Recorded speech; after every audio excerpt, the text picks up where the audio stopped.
Yes. For me to be able to own one of those awesome Fords that we saw overseas, the STs, the RSs, now we're able to own them, and now we're able to own this. Mountune Performance Parts. They went through the rigorous process of being able to hold your warranty when certain Mountune parts are installed by Ford. Mountune uses the PowerFlex bushings, so you can replace these. Don't be a doof, get crushed by your car. I use a jack and jack stands. There's a bracket in the way, so there's 4 13mm bolts you want to take off. Those 2 bolts are accompanied by these sleeves and this metal plate. Then there's 2 13mm on the side. Once you have those off, you can remove the plate.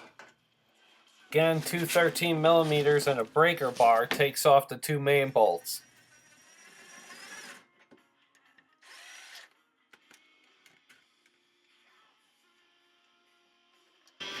The shorter bolt was the one from the rear, and the longer bolt's the one from the front.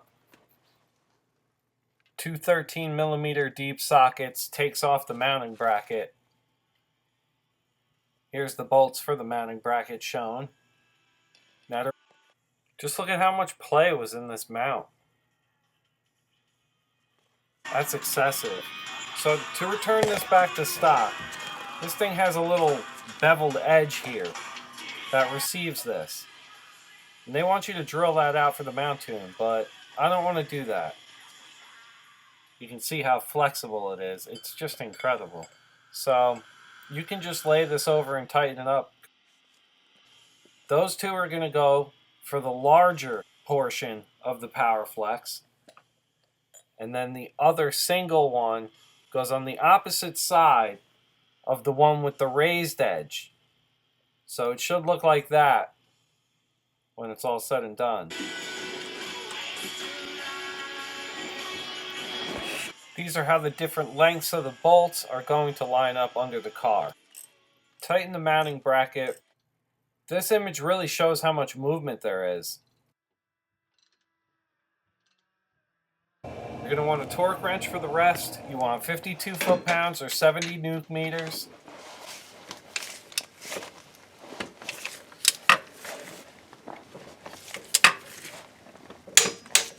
You're going to want 18 pounds or 24 Newton-meters. That's going to hold your bracket on here with those sleeves. Remember, put the bracket on and then insert the sleeves. These 4 bolts for the brackets have to be tightened in a specific order. That's the first one. Number 2 is right next to it. Number 3 is closest to you, and number 4 is closest to the firewall.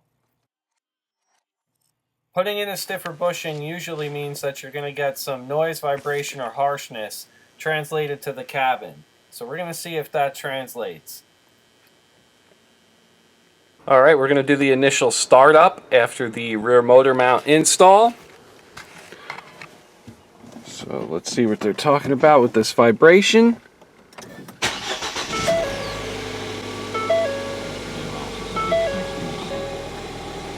Now I torqued everything down correctly.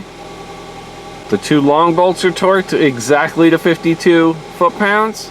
Nothing in the car is shaking, that's for sure. I mean, perfectly still gear knob. Not a problem. But you gotta remember, it's also idling down. So when it gets to its full idle, I'm sure you're gonna feel it once you're driving. Right now, it is insignificant. Insignificant amount of NVH translated by those hard bushings. You could feel the engine rocking before. I don't know if that makes sense, but if you see in the video when I'm wrenching on certain things, that engine is moving. I was absolutely amazed at how much I can just take my hand, one hand lying on the ground underneath the car, and was able to move the engine. I feel a little vibration there at idle, just as if you're idling at a little higher of an RPM. That's what that feels like. Yeah, that shift is super positive now. Let's try a faster one. Yep, there's no movement of the engine anymore. There's very little movement of the engine. You can't even feel it.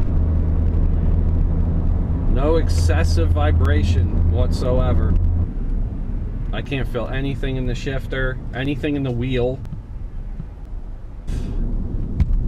Is this a Hellcat? No. So besides that small vibration at idle, I really don't feel much.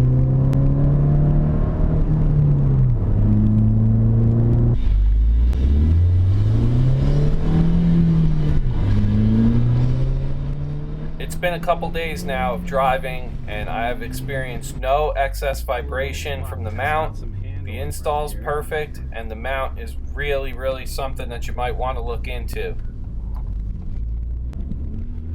The wheel hop from understeer is pretty much gone, and you can really enjoy driving this and throwing it into the corners.